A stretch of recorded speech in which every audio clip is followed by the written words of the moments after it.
কোরমা তো আপনারা খেয়েছেন, কিন্তু বেগুনের কোরমা কি কখনো খেয়েছেন? নমস্কার বন্ধুরা, রুমার হেসেলে সবাইকে স্বাগত। আশা করছি সকলে ভালো আছেন, সুস্থ আছেন। আজ আমি আপনাদের সঙ্গে শেয়ার করছি দারুণ সুস্বাদু সম্পূর্ণ নিরামিষ ঠাকুরবাড়ির রান্না বেগুনের কোরমা। ঠাকুরবাড়ির রান্নাতে বিশেষ কিছু বলার তো আমার নেই, তো সোজাসুজি রান্নাতেই আমি চলে যাচ্ছি। বেগুনের কোরমা বানানোর জন্য আমি 2টি বেগুন নিয়েছি। বেগুন আগে ভালো করে ধুয়ে নিয়েছি। এবার এই বেগুনগুলোকে লম্বা একটু বড় টুকরো করে কেটে নেব। আমি বেগুন দুটোকে এইরকম লম্বা লম্বা আর একটু বড় বড় টুকরো করে কেটে নিয়েছি। এবারে কেটে নেওয়া বেগুনের মধ্যে 1/2 টিস্পুন নুন দিয়ে ভালো করে বেগুনগুলোকে মাখিয়ে নেব। সমস্ত বেগুনের গায়ে নুন আমার ভালো মতন মাখানো হয়ে গেছে। অপরদিকে বেগুন ভাজার জন্য কড়াইতে দিয়ে দিচ্ছি বেশ পরিমাণ মতন সর্ষের তেল।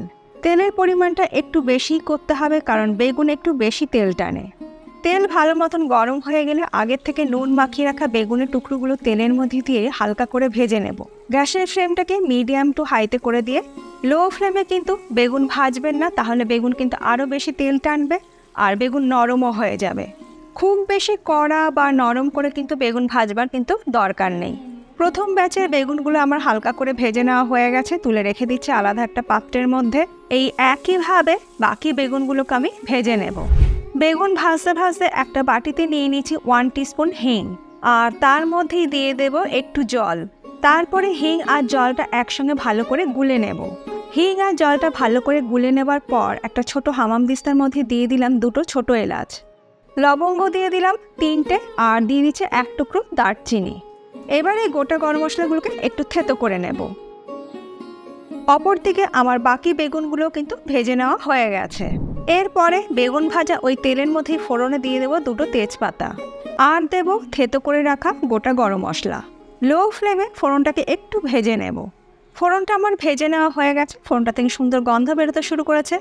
এবার আমি দিয়ে দেব জলে গুলে রাখা হিং।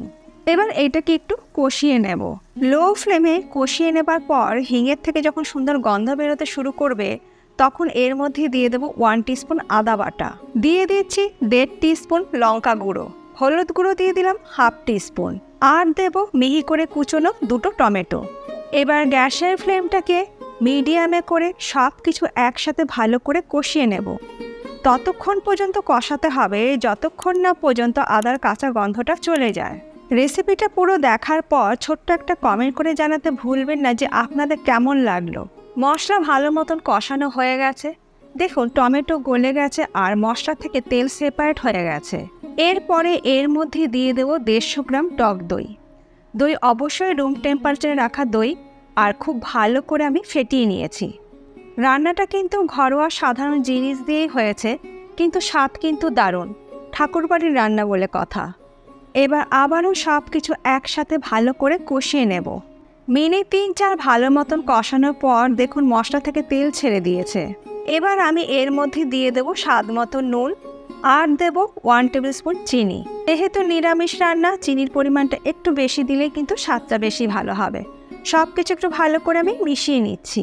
সব কিছু ভালো করে মিশিয়ে নেবার পর এর মধ্যে দিয়ে দিলাম 1 টিস্পুন ঘি। সব কিছু ভালো করে মিশিয়ে নেবার পর এর মধ্যে দিয়ে দেবো আগে থেকে ভেজে রাখা বেগুনের টুকরোগুলো। এবার সব কিছু হালকা হাতে মিশিয়ে নেব। বেগুন দেবার পর খুব হালকা হাতেই মেশাতে হবে, কারণ বেগুন খুব নরম সবজি, ঘেটে যেতে পারে। এই সময় গ্যাসের ফ্লেমটাকে আমি লোতে রেখেছি। মিনিট 3-4 রান্না করে নেবার পর দেখুন ওপর থেকে তেল ভেসে উঠেছে, আর বেগুনও একদম নরম হয়ে গেছে।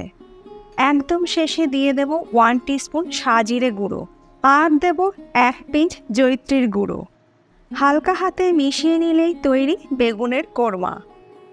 এবার আমি এই গরম গরম বেগুনের কোরমা সার্ভ করছি।